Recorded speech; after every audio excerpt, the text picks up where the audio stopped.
Good morning, good afternoon, good evening, wherever you are in the world. Hello, welcome to the Business Brunch live on LinkedIn, YouTube, Twitter. I don't know, all over the place. This is the show that provides continual professional development in those bite-sized chunks over lunch or breakfast or dinner, depending on where you are. And we do this for people around the globe who want to connect, learn, and evolve. If you're joining us today, do say hello. If it's the first time you've joined, just say hey. Joined us for the first time. If you are regulars of the show, you know what to do. Pop in, say hi, let us know where you are in the world. Also, let us know if you are willing to connect with other people. Part of this show is all about connecting you with like-minded people. You never know who you might meet, when you might meet them, and why you might need them. So get chatting in there. And don't worry if you can't see everybody's comments in the chat box, because as I said, we are going live over several channels. So not everybody's going to be commenting on the same feed. We are live for the next 30 minutes. And today's topic is, how do we build trust through visibility and demonstrating credibility? And today's show is led by our very own gorgeous Vanessa Ashworth, who's got even shorter on the hair today. She's the queen of the value proposition. But before we start and jump into the chat and see who's saying hello, let's just do a quick intro of who we are, ladies, shall we? I shall start. Hello, I'm Sarah. I'm an executive coach and I work with senior leaders and executives across the globe, helping them develop mindset and the leadership skills that lead to pretty outstanding results. So that's what I'm all about. Melinda, let's go to you next. Hello, my name is Melinda Ward. I am the Director of Consulting Solutions and Managed Services for Helm 360. And my area of speciality is business transformation, consultancy, and strategic thinking and that sort of fun stuff. Very good at thinking, she is. Very good. Not always all the time, because I'm human. No matter what CAPTCHA says, I'm not a robot. But over to Vanessa. Hello, so I'm Vanessa Ashworth and I am a marketer. I step in to make you stand out. So at the minute I work with a company called 2i, but my contract is due to end. So I'm looking for my next marketing contract. Can I step in to help you stand out? So I can do that on a contract basis or permanently. But that's who I am and what I do. And you'll find out more when we start chatting. Yeah. So we're focusing on your knowledge today. Obviously, Melinda and I have got some thoughts and opinions, because that's what we're here for. But yeah, you're the one with the know-how on this. Is there anybody coming into the chat box to say hello yet? We've got our friend Danny has returned. Hello. Welcome back, sir. Happy to see you back. And we've got what might be a new listener in from Dubai. Looks like Lammy. Hey, nice to meet you, Lammy. To have you with us. Yeah, thanks for joining us. I'm sure there are other people hanging out in the magic of the internet. And so please let us know if you're there. And also, if you happen to be watching on replay, either way, if you have questions, just drop them in the chat for your respective stream and we will have a look and we'll respond. If you're typing a comment in during our live show, we will do our best to answer any questions that are raised. So do feel free to type them in and we will bring them in and discuss them as quickly as we can. We will do. Well said. Okay, so we are on a shortened show now because we're over lunch and we know people's time is precious. So I'm going to hand straight over to Vanessa. But first of all, we say hello to Maria. Hello. Maria. Oh, great to see you too, Maria. Whereabouts are you calling from? Let us know. Or calling from? I mean, calling from. I feel like I'm on the radio. I'm on the telly box. What we're talking about. Where are you in the world then? So we've got. Completing my MBA and keen to learn your tax. Yeah. There's so much behind this topic. There is so much behind this topic. And it's really key now, isn't it? It's really key because the economy is not very stable.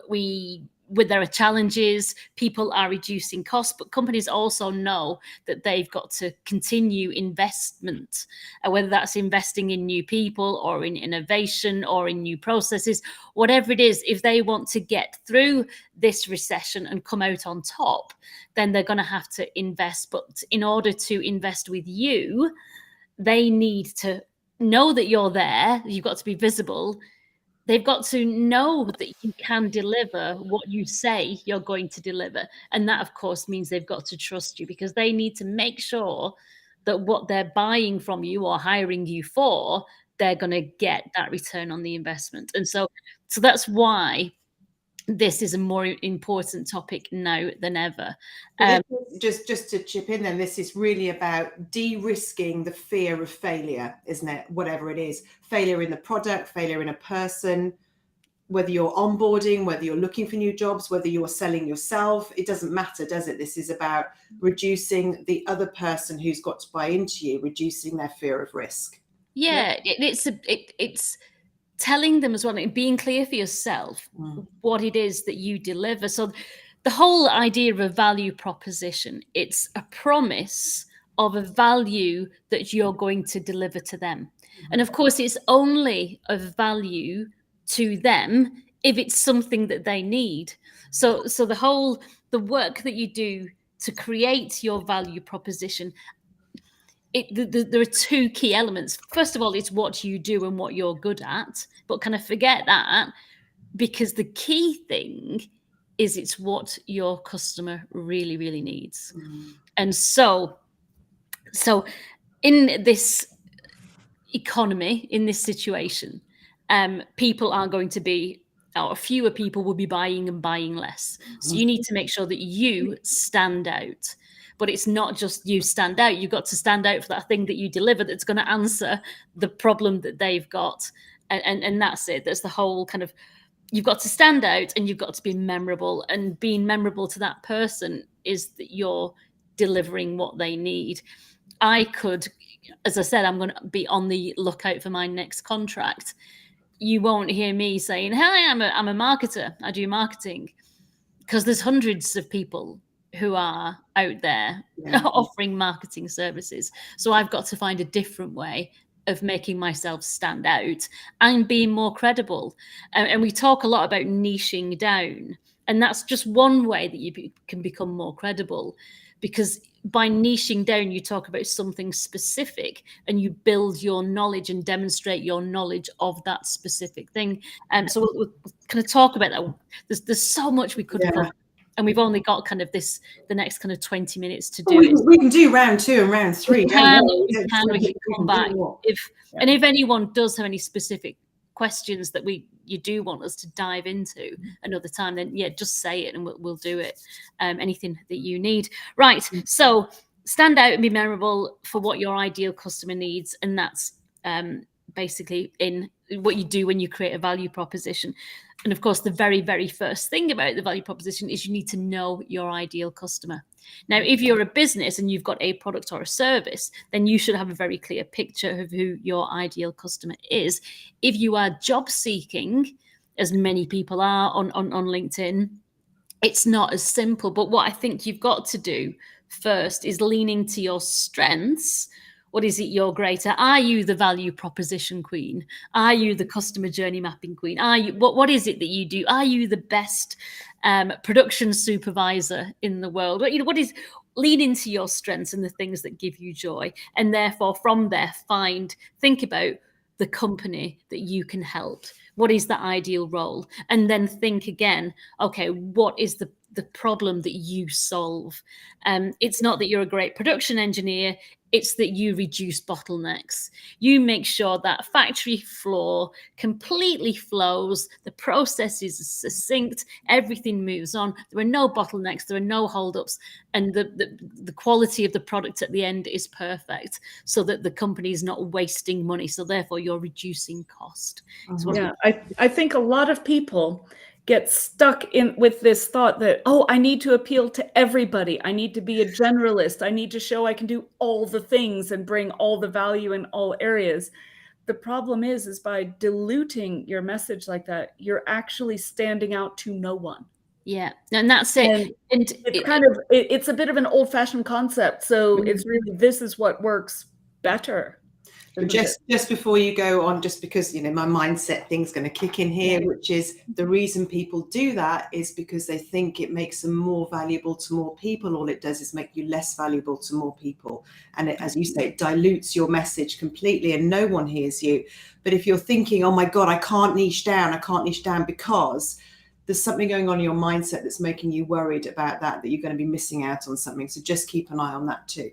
And it's great that you kind of said that there, because if you are a job seeker, you'll see a job spec and there'll be a huge list of maybe 15, 20 kind of check boxes for you to check before you apply. You know, can you manage a team? Can you do this? Can you do that? Can you manage stakeholders, manage agencies? They are just check boxes. They're features. Somebody at your level in your career should be able to do that. They're just check boxes. But read through that job spec, because in between the lines, there should be a clue as to what that position needs to solve. If you're a marketer, it's visibility because they need more sales, or they need to enter new markets, or they're going to go through an IPO or something and need to raise the profile in a different market. They're gearing up to something, or there is a problem now that needs to be solved. And you need to look through that job spec to work out what that problem is.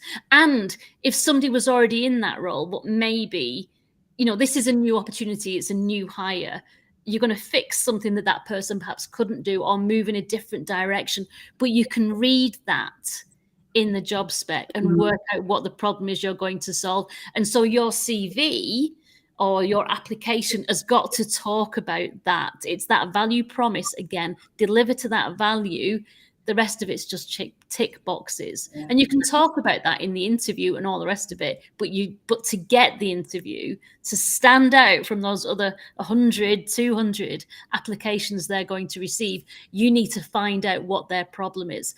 Another way to do that, in order to get to know the customer and think about and understand what their pains are, get on the phone. Get on the phone to that hiring manager, or to that recruitment person. I know, talk to people. Terrifying, isn't it? I hate it. But talk to the customer in order to the only way you can differentiate yourself and understand what their problem is and what it is they really need. You can read between the lines, but get on the phone if you can. If there's a name there, then get in touch. Get in touch, find out more, and then you can really make sure that your application has your value proposition and the value that you're going to deliver in that role, the thing that they really need.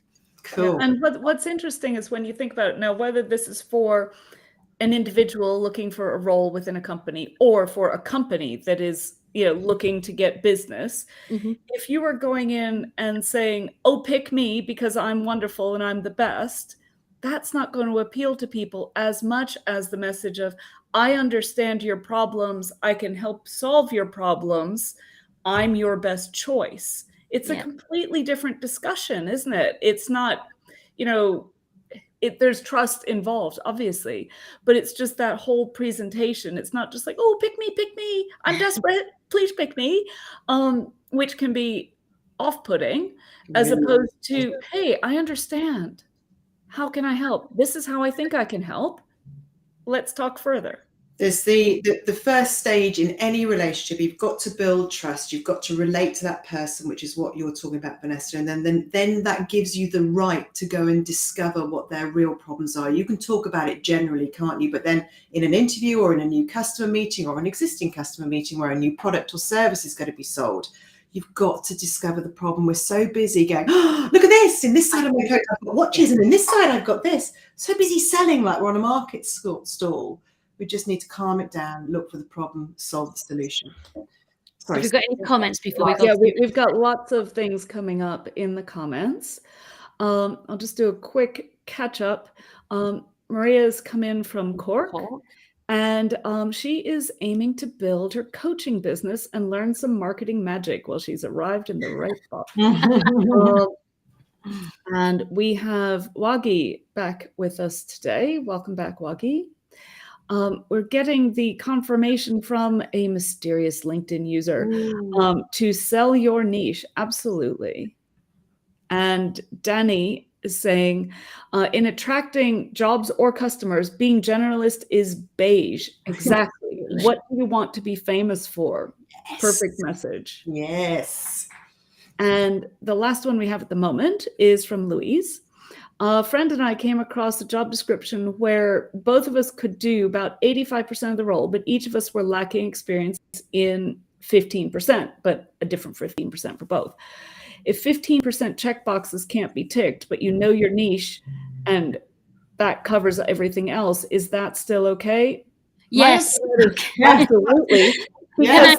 a lot of people who barely qualify for 50% of that are going to apply. Because the thing is, every job description is basically describing a unicorn. Yeah.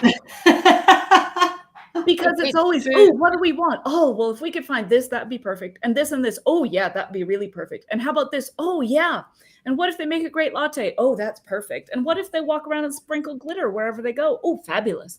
Okay. You're just this came up in an early discussion, actually. I don't know what the statistics are, but it's the case that men and women look at job descriptions very differently. Yeah. And men will look, and if they check 30% of the job description, they'll apply, where women think we have to do 90%. What I would say to that is look at what the problem is, and can you solve the problem? The rest of it, as Melinda said, it's just it's a unicorn. It's ideally they'd be able to do all this, do all the other, and then shove a broom up their ass and clean the floor as well. But that's not what the job is. The problem is they don't need a clean floor. there's a problem, and so the idea is, can you solve that problem? Because that's all that really matters.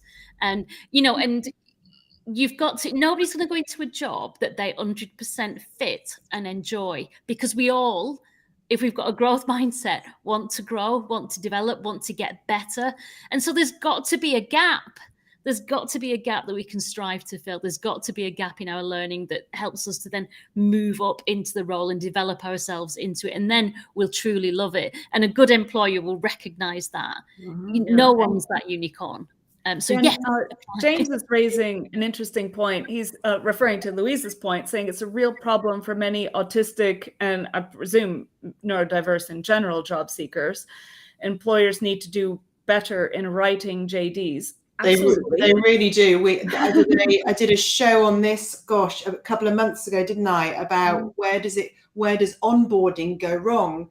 And it goes wrong right back at the beginning with writing crap job descriptions. And the problem is, most people who are tasked to write the job description are given, it's something like this, and they're given the best fit to work with. And a lot of it just doesn't make any sense. And so for those of us that are less comfortable, maybe neurodivergent people are less comfortable figuring out what's true and what isn't. I don't know. James, you'll be able to answer that for me, hopefully. But it makes it even more complicated, and it actually actively eliminates people who are different from applying. It's a really good point, James. Really good point. A lot of job descriptions are written because somebody will say, we need a marketing director to fix this problem. And then it gets handed to somebody else. They'll go and look online at job descriptions for a marketing director. That sounds good. Oh, we'll put that in our shopping bag too. Forget that. Eventually your CV hopefully will land in front of the person who's hiring, and they know what their problem is. And if you've read between the lines, you've spoken to them, you've found out what that is, then that's what you're applying for. But I absolutely agree, when there's a million boxes to check, if you don't feel you check all of them, and if you are neurodivergent, you're going to see that as a bigger challenge. You find out what the problem is, know your ideal customer, find out what their problem is, and think about how you can solve it. So let's get to how do you create your value proposition? Because I think we've built up the need for it, haven't we? Yes. So number one, know your ideal customer. Know your hiring manager. When you've got the picture of what that person is, who that company is, but it's usually a person in that company, you'll then start to be able to find out what their pains are. From there, knowing what their pains are, knowing what they have to deliver, knowing the things that are keeping them awake at night, you can then start thinking about what you do and what of their pains do you solve. When you know that, you then need to start thinking about how do you do it better than anyone else? How do you do it more differently than anyone else? How do you stand out in the way you deliver it? And that's where you kind of lean into your strengths a little bit, because you don't want to sell yourself to a job where you're doing something you hate.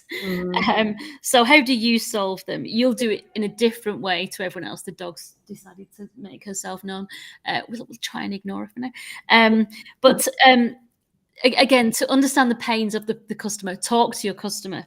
If you're thinking about how you solve them, if you've got existing customers, if you are a business, then talk to your customers and say, what is it I do for you? If you could describe me in one word, what would that be? That's a real eye opener. No, you're staying there. She wants to go out. She wants to join in. She wants to come and tell you all about her value proposition. Yeah. But understanding that kind of what makes you different, because you are your USP. No one does it like you. No. And if you try, as Danny said, to be like everyone else, you become beige in a sea of beigeness. Because I know I've been through this, several iterations of this at certain stages in my career, thinking, what is it? What is it about me? How do I do it? Why am I different? And a lot of the time, if you're not, people find it really hard to accept that they do something really well. So I don't know whether you'd advise this or not, but it helped me to look back at what have I achieved, and then reverse engineer it. How did I achieve it? What did I do? And some of that may be very similar to other people, but actually it was me doing it that was different. That's the dog. Hello. Oh, and also a lot of people will think about things that they do really well, but for them it comes naturally because it's just what they do. And so many people kind of diminish things when you ask someone, or you say to someone, oh, you did that really well, we had good, oh yeah, it was just ordinary day for me. But it's like, no, it's ordinary day for you, but it's not an ordinary day for many other people in the world. So that's what you need to package and describe, is the things that come very natural and fluid to yourself, but are not natural and fluid to the majority of the rest of the world. And everybody has things like this that they are really, really good at. Yeah, it's being brave enough to put them out there, not just assume that everybody is going to know what you're an expert in. There's the dog. I like the dog's doing what's the time, Mr. Wolf, pretty much. I know, yeah, right. So just quickly, do you want to pull some comments up first before we go on? Because I know we're short on time. I want to get this in as well. Yeah, we've got Danny's been bringing us some supporting statistics, which is great. SAP study found that over 40% of the skills that an individual has are not used in any way in their current or applied for role. Wow. You always have much more to offer than what specifically matches the job description. Really useful to know. Yeah, further to Danny's point, he's saying the job description, job spec, and job advert should be completely different as they have different purposes. But so many organizations basically copy paste. Very true. International business, the job spec is the international business case of why the role needs filling. The job description are the skills and attributes required for the role. And the job advert. I'm going to jump to job advert and then go back to the Waggy's comment. Job advert would be, why should the candidate apply for the role? Yeah. And I mean, I don't know, as I've seen many organizations that differentiate like that. And it's a really good point for people looking to fill roles to think about those points. This is something I was just thinking about as you were talking, Vanessa, as well, is that we're talking about what to do, but actually where you do it. And then the people that aren't comfortable showing up on LinkedIn, I mean, they're really holding, you're just invisible. If you're not on there, you're invisible, aren't you? And it's a great opportunity to share your worth, your value, so you then become more credible without even trying. So great point, Maggie. Yep. Last couple. Lamy is finding this a very valuable insight. Thank you. I'm sure Vanessa will be happy to hear this. And James is saying, you've sometimes felt that he wasn't beige enough for many hiring managers.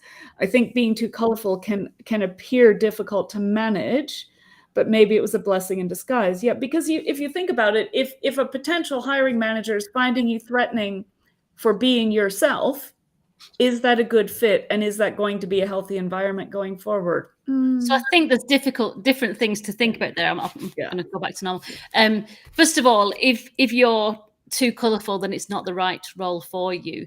There is also this fear of making the wrong decision.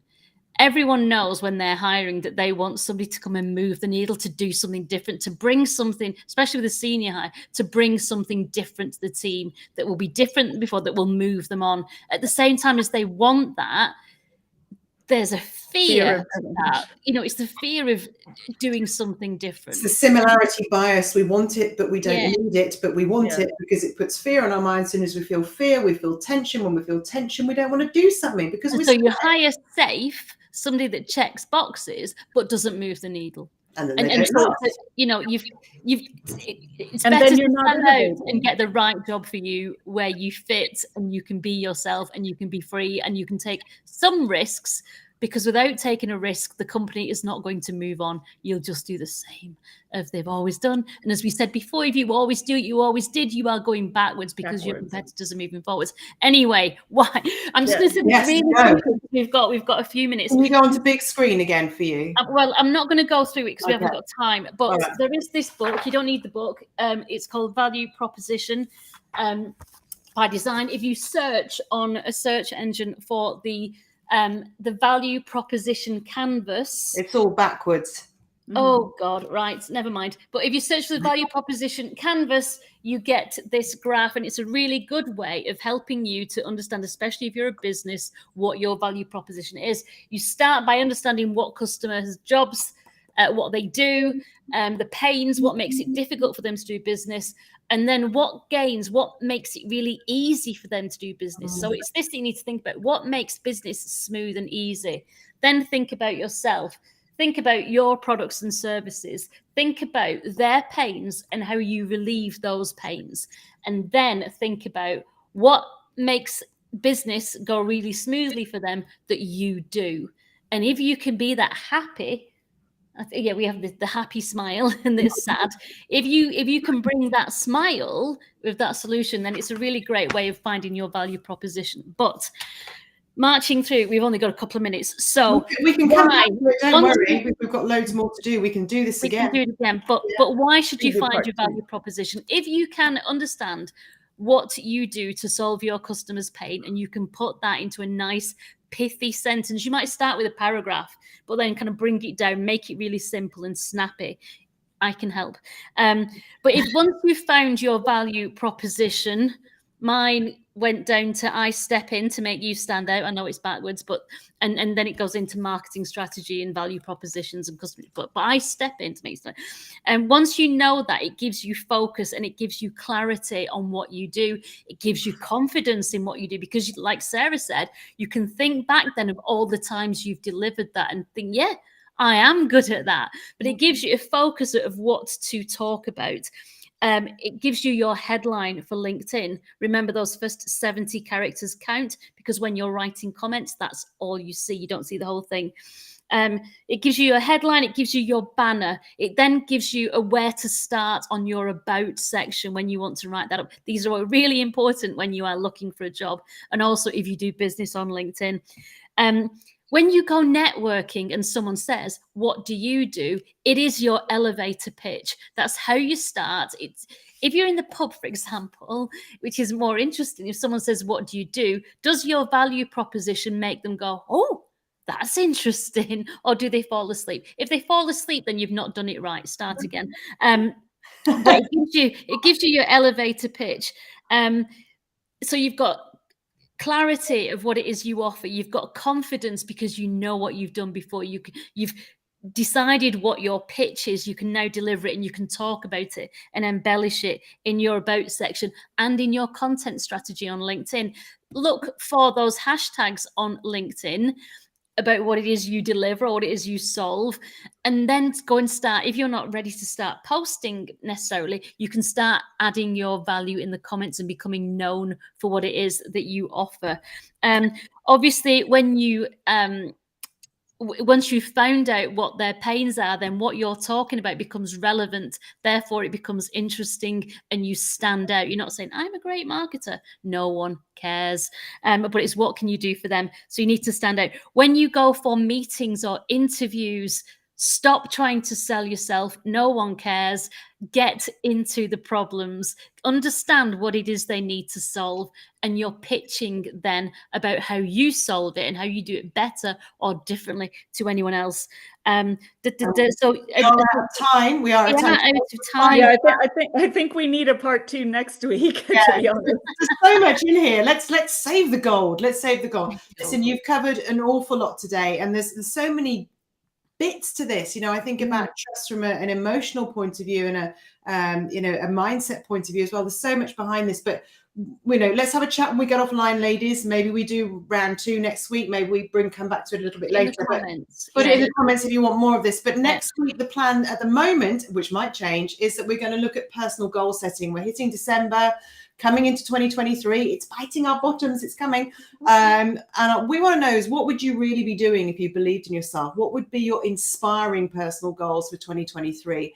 And we want to share with you the difference that makes to your feelings of fulfillment and how you're able to be productive and successful next year as well. So join us for that if you'd like to hear some more, and let us know if you want some more from Vanessa on the value proposition as well. Thank you, ladies. Thank you, everyone who's joined today. It's lovely to see everybody. We'll be back next week at 12:30, whatever time of the world it is in the world that you're in, for some more bite-sized chunks of CPD over lunch. Yes, thank you, everybody. Everyone. Bye. Bye-bye.